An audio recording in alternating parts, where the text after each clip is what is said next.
Welcome to Story Tales. Please like this video and subscribe to Story Tales. I hope you enjoy the story. Let's begin. Alessandra Monroe, Lex to everyone who knew her, stared at her reflection in the bathroom mirror of the penthouse apartment she shared with her husband. Her dark eyes held a wariness that hadn't been there when she'd first met Silas Moretti 4 years ago. She smoothed her hands over the midnight blue dress she'd chosen for tonight's event, a dress that cost more than her entire wardrobe before marrying into the Moretti family. Tonight was Eleanor Moretti's 60th birthday celebration. Her mother-in-law, the woman who had never hidden her disdain for Lex's common background. "Are you almost ready?" Silas called from the bedroom. "Mother will throw a fit if we're late." Lex applied her lipstick with precise strokes.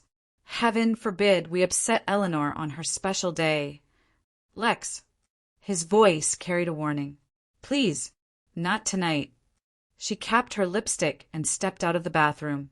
Silas stood adjusting his tie in front of the full-length mirror. Tall, with dark hair and the classic Moretti nose straight and aristocratic, he looked every bit the heir to one of New York's wealthiest families. "I'm trying, Silas, but your mother makes it clear every time we're in the same room that I don't belong."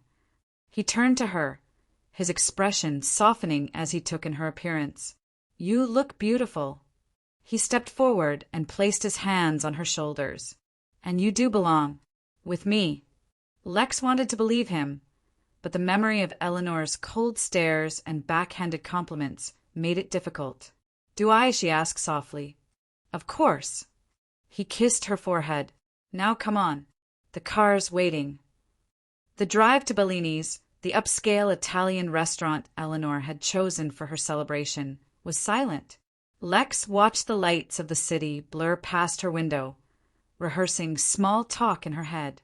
She'd become an expert at navigating Eleanor's social events, knowing when to speak and when to smile politely. When they arrived, the restaurant's exterior was lit up with tasteful white lights.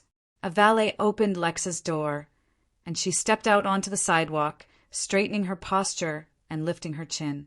Silas took her hand and led her inside. The private dining room was already crowded with New York's elite friends and associates of the Moretti family. Waiters in black ties circulated with champagne flutes, and soft classical music played in the background. Everything about the setting screamed money and privilege. Eleanor stood near the head of the long dining table, dressed in a designer cream-colored suit, her silver hair styled perfectly. She was surrounded by a circle of admirers, holding court like the queen she believed herself to be. Silas guided Lex toward his mother. "Mother," he said, leaning in to kiss Eleanor's cheek. "Happy birthday." Eleanor's eyes lit up at the sight of her son. "Silas, darling, I'm so glad you're here." Her gaze shifted to Lex, and the warmth disappeared, replaced by a cool assessment. "Alessandra, that's an interesting dress choice." Lex forced a smile. "Thank you, Eleanor. Happy birthday." "Thank you, dear." Eleanor's attention was already drifting back to Silas. "Darling, come say hello to the Harringtons. They just got back from Monaco." She pulled Silas away, leaving Lex standing alone. It was a familiar pattern, being acknowledged briefly, then dismissed. Lex made her way to the bar and ordered a glass of champagne. From this vantage point, she observed the room, noting how effortlessly everyone else seemed to blend in. They all belonged to Eleanor's world: old money, established names, prestigious backgrounds. Everything Lex lacked. "She'll never see you as good enough, you know." The voice came from beside her. Richard Moretti, Silas's cousin, leaned against the bar with a whiskey in hand. "Nothing personal. It's just the way Aunt Eleanor is. Bloodlines matter more than anything." "I'm well aware," Lex replied, taking a sip of her champagne.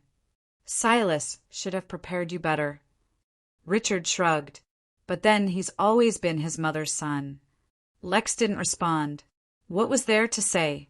She'd married Silas believing love would be enough, that the Moretti family would eventually accept her. For years later, She was still waiting that a server announced that dinner was about to be served, and guests began moving toward the long table. Lex finished her champagne and made her way to where Silas stood near the head of the table. "There you are," he said. "I was looking for you."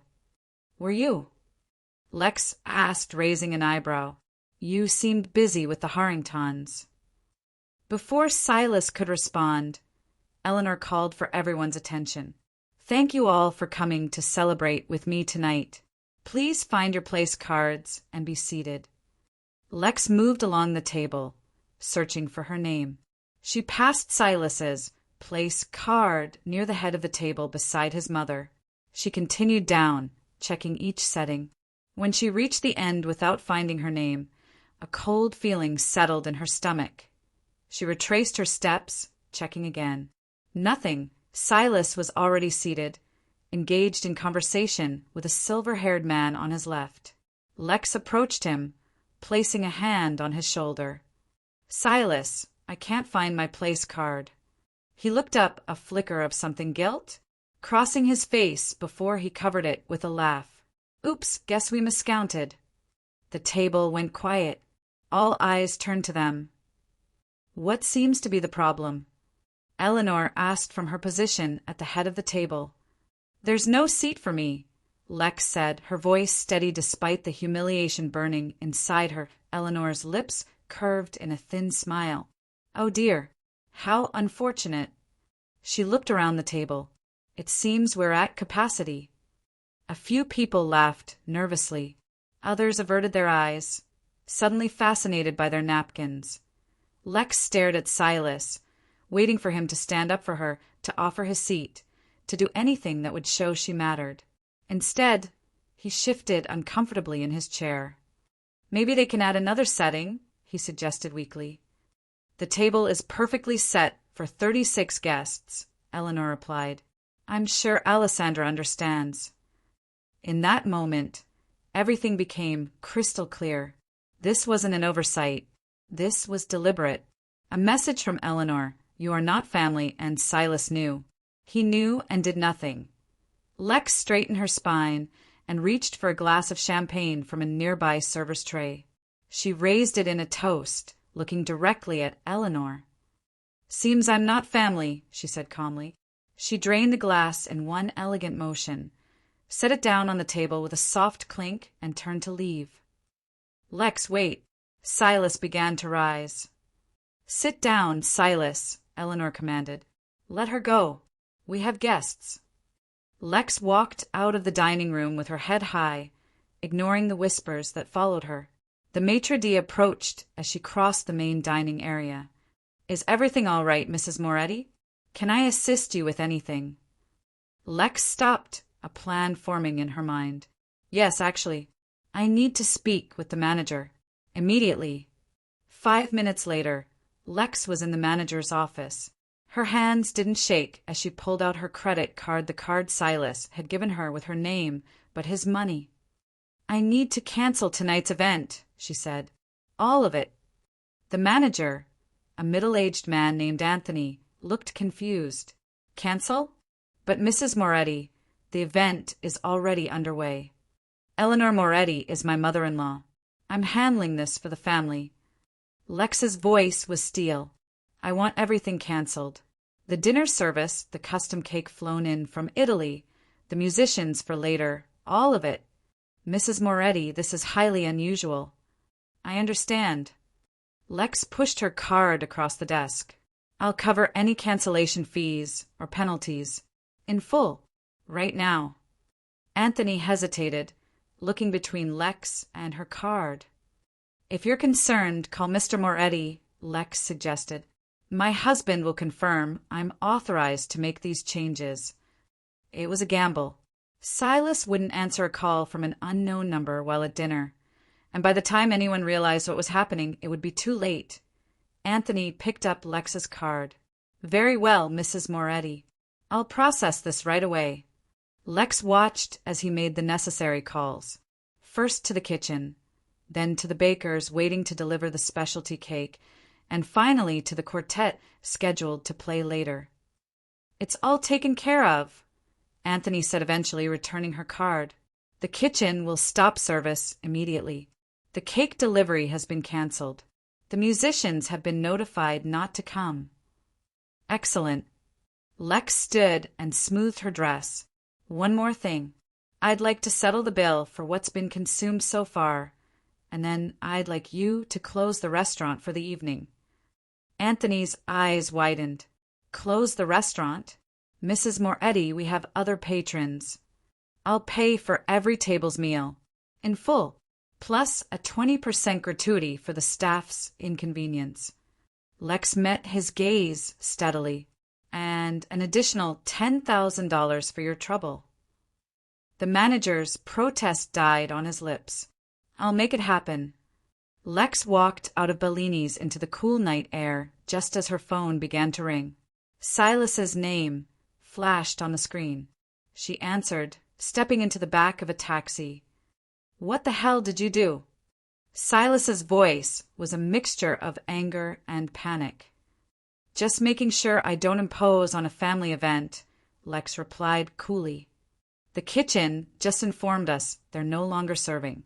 Mother is furious. How unfortunate.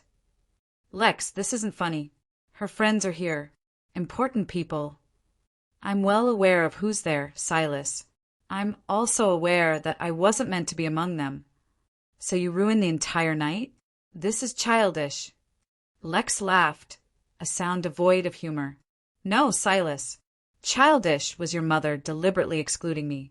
Childish was you letting her do it. You're overreacting. It was just a miscount. We both know that's not true. Lex cut him off. Enjoy explaining to your mother and her important friends why they're being kicked out of the restaurant. Oh, and don't bother waiting up. I won't be home tonight. She ended the call and leaned back against the taxi seat, a smile forming on her lips as she imagined the scene unfolding at Bellini's. Eleanor's perfectly planned birthday celebration in ruins. Her elite friends witnessing her humiliation. IT wouldn't make up for years of snubs and cold shoulders. But it was a start. Where to, miss? The taxi driver asked. Lex thought for a moment. The Plaza Hotel, please. She would spend the night in luxury, courtesy of Silas's credit card. And tomorrow she would begin the real work of paying back the Moretti family for everything they'd done to her 3 days after the disastrous birthday dinner. Lex sat in the living room of the penthouse, legs crossed, waiting for Silas to return from work. She hadn't spoken to him since that night she'd checked into the Plaza Hotel and ignored his increasingly angry messages. The door opened and Silas stormed in, his face tight with fury. He threw his keys onto the entry table with enough force to make them skid across the surface. There you are, he said, voice clipped. Decided to come home finally? I live here, Lex replied, her tone neutral. For now. Silas loosened his tie with sharp, jerky movements. Do you have any idea what you've done? The embarrassment you've caused? I have a pretty good idea. Mother's friends are still talking about it. The Harringtons left early. The Patels sent their regrets about future collaborations. He poured himself a drink, not offering one to Lex. All because you couldn't handle a simple seating mistake. Lex uncrossed her legs and leaned forward. It wasn't a mistake, Silas. Your mother deliberately excluded me, and you let her. You're being paranoid. Am I? Lex stood, moving to stand in front of him. Tell me honestly that you didn't know beforehand. Tell me you were surprised when there was no place for me at that table. Silas took a long swallow of his drink, avoiding her eyes. You're making too much of this. You knew. The confirmation hurt more than she expected. You knew, and you said nothing. What did you want me to do? Make a scene at my mother's birthday? I wanted you to stand up for me. Lex's composure cracked. I wanted you to act like my husband instead of her son for once. You're being dramatic. No, I'm being honest. Finally, Lex moved away from him, needing distance. Your mother has made it clear from day one that I'm not good enough for her precious son. Not rich enough, not from the right family, not worthy to carry the Moretti name, and you've never once defended me." "That's not true," Silas protested weakly.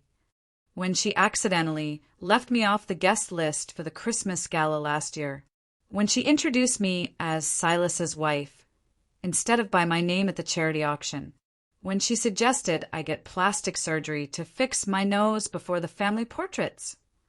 Lex's voice grew sharper with each example. "Where was your defense then?" Silas set his glass down hard. "You knew how they were. You knew what you were marrying into." "I knew I was marrying you," Lex said quietly. "I thought that meant something." "So what? You decided to humiliate my entire family as payback. That's your solution." "Not my entire solution, no." Lex walked to the bedroom and returned with a document. She held it out to him. Silas took it, brow furrowed. As he read, the color drained from his face. "Divorce papers? You can't be serious." "I've never been more serious." "Over a dinner?" "Lex, this is insane." "Not over a dinner. Over 4 years of disrespect. For years of watching you choose your family's approval over your wife's dignity. For years of realizing that nothing I do will ever make me good enough in your eyes." Silas threw the papers onto the coffee table. "I won't sign these." "That's your choice. But I've already moved half of our joint funds to a separate account." Lex watched his expression shift from anger to shock. "Oh, and I've hired Patricia Winters as my attorney." "Patricia Winters?" Silas almost choked. "The divorce attorney who took Jeffries for 80% of his assets last year." "The very same." Lex smiled thinly. "She was quite interested when I mentioned certain discrepancies in your company's financial reports." Silas went still. "What are you talking about?" "The offshore accounts, Silas. The fake companies. The money you've been hiding from the IRS." Lex shrugged. "Did you think I wouldn't notice? I worked in finance before we met, remember? Before you convinced me to quit because Moretti wives don't need to work." "You're bluffing." "Folder on the desk. Copies of everything. Bank statements, wire transfers, shell companies. Everything Patricia needs to make sure I get what I deserve in the divorce." Silas moved to the desk and rifled through the folder, his hands shaking slightly. When he looked up, his face had lost all color. "You would ruin me? After everything I've given you?"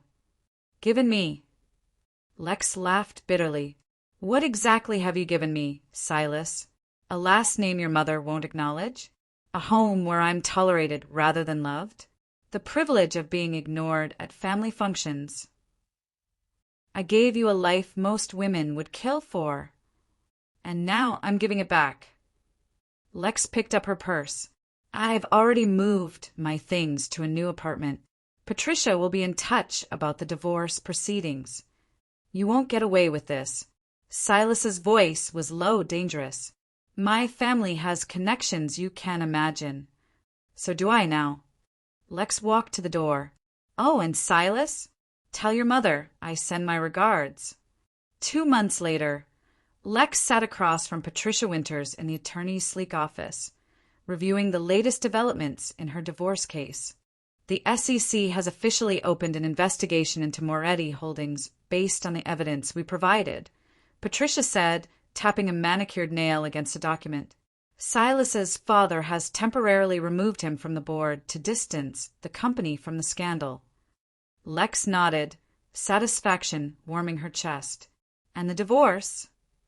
"Given the circumstances, he's agreed to our terms." Patricia handed her another document. 70% of the marital assets, the vacation home in the Berkshires, and a substantial monthly alimony. He caved quickly. He didn't have much choice. Between the financial fraud and the evidence of his affair with his assistant, his position was untenable. Patricia raised an eyebrow. "You certainly did your homework."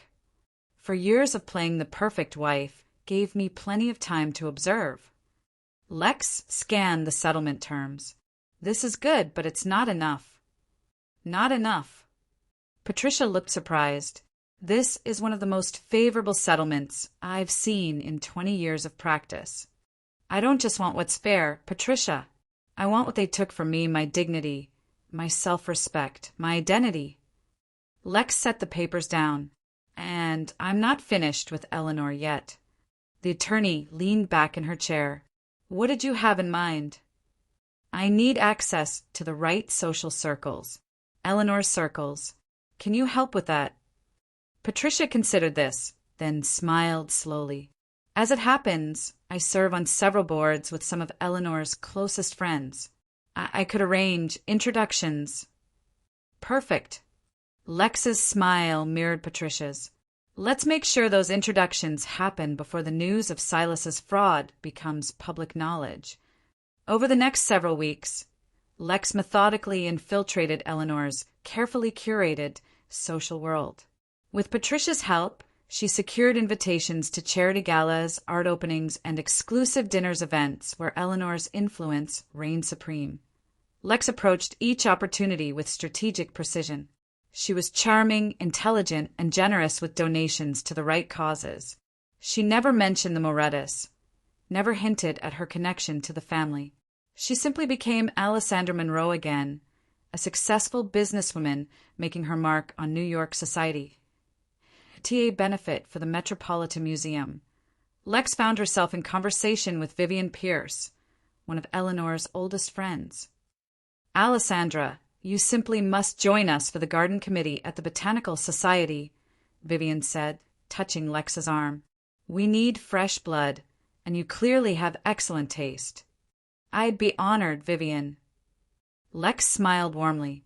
I've always admired the Society's work. Wonderful. We meet next Thursday. Eleanor Moretti usually chairs the committee, but Vivian lowered her voice. She's been rather scarce lately.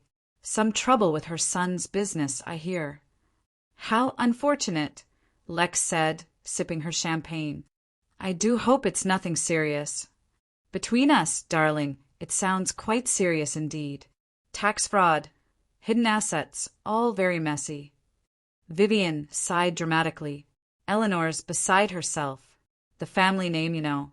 It means everything to her. Family is so important, Lex agreed, hiding her satisfaction behind her glass. The news of Silas's financial misconduct had leaked to the press, just as Lex had planned. The investigation had expanded to include his father, who was now facing questions about his own knowledge of the fraud. The Moretti family's sterling reputation was tarnishing by the day, but Lex wasn't finished. For her plan to be complete, she needed to take something Eleanor truly valued. That opportunity came in the form of an email from a real estate agent Lex had hired to track certain properties. The Moretti summer estate in the Hamptons, Eleanor's pride and joy. The showcase for her annual summer parties was being quietly listed for sale. The family needed liquidity to handle mounting legal fees. Lex made an offer the same day, 20% above asking price. All cash, no contingencies. The Morettas couldn't afford to refuse. 3 days later, Patricia called with the news. It's yours. They accepted the offer. Did they know I was the buyer? The offer was made through a shell company. They had no idea who they were selling to. Lex smiled, picturing Eleanor's face when she discovered who now owned her beloved estate. Perfect. And the other matter. The Hampton Women's Foundation is thrilled with your donation and your offer to use the estate for their summer retreat program for underprivileged women. They're drafting the press release now. Make sure it mentions the address specifically, Lex instructed. I want there to be no doubt about which property is being used. The news broke 2 days later. Former Moretti estate to become haven for underprivileged women. The article featured a large photo of the mansion and quoted Alessandra Monroe, dedicated to creating opportunities for women from all backgrounds. Lex was having breakfast at her new apartment when her phone rang. Eleanor's name flashed on the screen. After 4 rings, Lex answered. Eleanor, what a surprise. You vindictive little nobody. Eleanor's voice trembled with rage. How dare you? That house has been in our family for generations. Not anymore, Lex replied calmly, spreading jam on her toast. Now it belongs to women who actually deserve a seat at the table. This is about that ridiculous birthday dinner, isn't it? You're destroying my family over a petty slight. No, Eleanor. I'm holding your family accountable for years of deliberate cruelty. There's a difference. What do you want? Eleanor's voice cracked. Money? Is that it? Name your price. I already have money. Your son's money, to be precise. Lex took a bite of her toast, chewing slowly before continuing. What I want can't be bought, Eleanor. What I want is for you to understand what it feels like to lose everything you value. You won't get away with this, Eleanor hissed. You're nothing. A gold digger who got lucky. And yet here I am, owning your family home while you're facing social ruin. Lex's voice hardened. You called me nothing for 4 years, Eleanor. Now you get to watch nothing dismantle everything you've built. Lex ended the call and returned to her breakfast, satisfaction settling over her like a warm blanket. Eleanor Moretti was finally getting a taste of what it felt like to be powerless. But Lex wasn't done yet. She had one final card to play, a secret she discovered in the process of uncovering Silas's financial fraud, a secret that would give her control of what little remained of the Moretti empire. The law offices of Winters and Associates occupied the top floor of a sleek building in Midtown Manhattan. Lex sat in the conference room, watching the city sprawl below her as she waited. The door opened and Patricia entered, followed by 2 men in expensive suits, Byron Graves, the Moretti family's longtime attorney, and Anthony Moretti, Silas's father. Anthony's face was a mask of barely controlled fury. What is the meaning of this, Alessandra? Haven't you done enough damage? Please sit down, Mr. Moretti. Lex gestured to the chair across from her. We have important business to discuss. I have nothing to discuss with you, Anthony snapped. You've destroyed my son, humiliated my wife, and stolen our property. What more could you possibly want? The truth, Lex said simply, about your father's will. Anthony went still. Beside him, Byron Graves shifted uncomfortably. What about my father's will? Anthony asked, his voice suddenly careful. The real will, Mr. Moretti, not the modified version that was executed after his death. Lex nodded to Patricia, who slid a folder across the table. The one that includes specific provisions regarding the true ownership of Moretti Holdings. Byron Graves reached for the folder first, opening it with trembling fingers. As he read, his face paled. Where did you get this? Your former paralegal was very helpful, Lex explained, especially after I showed her evidence that you deliberately altered legal documents after Salvatore Moretti's death.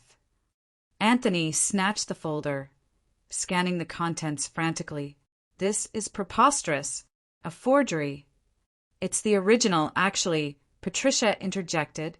Your father had it notarized and filed with multiple attorneys. The copy you executed was the forgery, Mr. Moretti. This document gives 40% of the company's shares to. Anthony looked up, his expression a mixture of disbelief and horror. Robert Monroe, Lex finished for him. My father. Anthony slumped in his chair. Impossible. Not impossible. Just inconvenient for your narrative about my background. Lex leaned forward. My father saved your father's business 30 years ago with an emergency loan when the banks wouldn't touch the Moretti name because of certain gambling debts.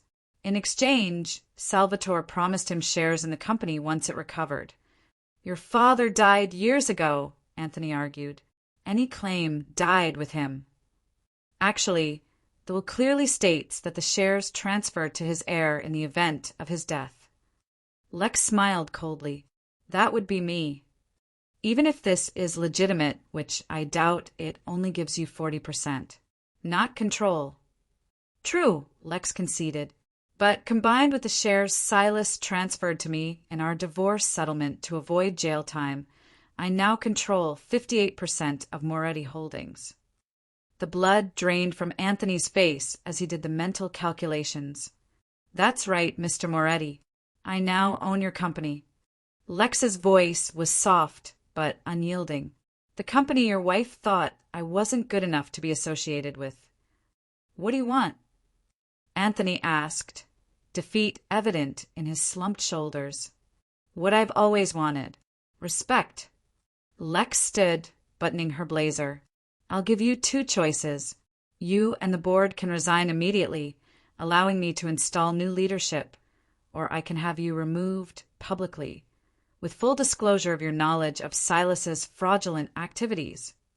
Anthony exchanged a look with Byron. You'll destroy the company either way. No, I'll transform it. Lex corrected him, starting with a new emphasis on ethical business practices and promoting women in leadership. Quite the opposite of how you've run things. Patricia slid another document across the table. These are the resignation papers for the current board. You have 24 hours to gather the signatures. Anthony stared at the papers, then at Lex. Eleanor was right about you all along. No, she wasn't. Lex gathered her things. Eleanor thought I was beneath her. What she failed to realize is that I was simply biding my time. The news of the Moretti family's fall from grace-dominated business headlines for weeks. Moretti Holdings undergoes major leadership change, and Alessandra Monroe, from outsider to CEO, were just some of the stories that circulated. The business world watched in fascination as Lex systematically rebuilt the company, bringing in fresh talent and transparent practices. Eleanor retreated from public life, her social standing in tatters. The charities she'd once presided over quietly removed her from their boards. Her friends, the same ones who had laughed at Lex's exclusion from the birthday dinner, now eagerly accepted invitations to events hosted by Alessandra Monroe. The new power player in New York society, Ilis, broke and disgraced, had moved into a small apartment in Brooklyn, which was why Lex was surprised to see his name on her office phone one Wednesday afternoon. Put him through, she told her assistant. Lex. His voice sounded strange, humbled in a way she'd never heard before. We need to talk. We have nothing to discuss, Silas. Please. The word seemed to cost him. Just 15 minutes. I'm in the lobby. Curiosity won out over caution. Send him up, she told her assistant. When Silas entered her office, Lex barely recognized him. Gone was the confident swagger, the designer suit, the Moretti arrogance. In their place was a hollow-eyed man in off-the-rack clothes, his shoulders hunched as though carrying an invisible weight. Thank you for seeing me, he said, remaining standing when she didn't invite him to sit. What do you want? Another chance. The words tumbled out. I was wrong, Lex. About everything. The way I treated you. The way I let my family treat you. I see that now. Lex raised an eyebrow. And it only took losing everything for you to have this epiphany? How convenient. I deserve that, he acknowledged. But I'm serious. I miss you. We could start over. Start over. Lex laughed, the sound sharp and humorless. There is no starting over, Silas. You showed me who you really were, and I believed you. People change. No, they don't. Lex stood and walked around her desk. They just reveal their true selves when they're desperate. I love you, he said, reaching for her hand. I always have. Lex stepped back, avoiding his touch. No, you loved having me. There's a difference. She moved to the door, opening it. Don't contact me again. Lex, please. Goodbye, Silas. Her voice was final, brooking no argument. After he left, Lex returned to her desk and continued with her day, unbothered by the encounter. There was a time when his appearance, his declaration of love, might have moved her. But that woman, the one who had craved acceptance, who had twisted herself into shapes trying to fit into the Moretti world, no longer existed. Later that evening, as Lex was preparing to leave for the day, her assistant announced another visitor. Eleanor Moretti is here. She doesn't have an appointment. Lex considered turning her away, but curiosity won out again. Send her in. Eleanor entered the office like a queen in exile, her posture still regal, her clothing still expensive, but there was a brittleness to her that hadn't been there before. She looked around the office that had once belonged to her husband, taking in the changes Lex had made: the modern art, the fresh flowers, the distinct lack of Moretti family photos. "What can I do for you, Eleanor?" Lex asked, remaining seated behind her desk. "I've come to negotiate," Eleanor said, sitting down without being invited. "This vendetta has gone on long enough." "Vendetta? Is that what you call justice?" "Call it what you will." Eleanor's mouth tightened. "You've made your point. Now name your price." "My price? For the company shares, for the Hampton house, for ending this crusade against my family." Eleanor reached into her purse and withdrew a checkbook. "I still have resources of my own." Lex leaned back in her chair, studying the older woman. "You still don't understand, do you? This isn't about money." "Everything is about money, Alessandra." "Not everything, no."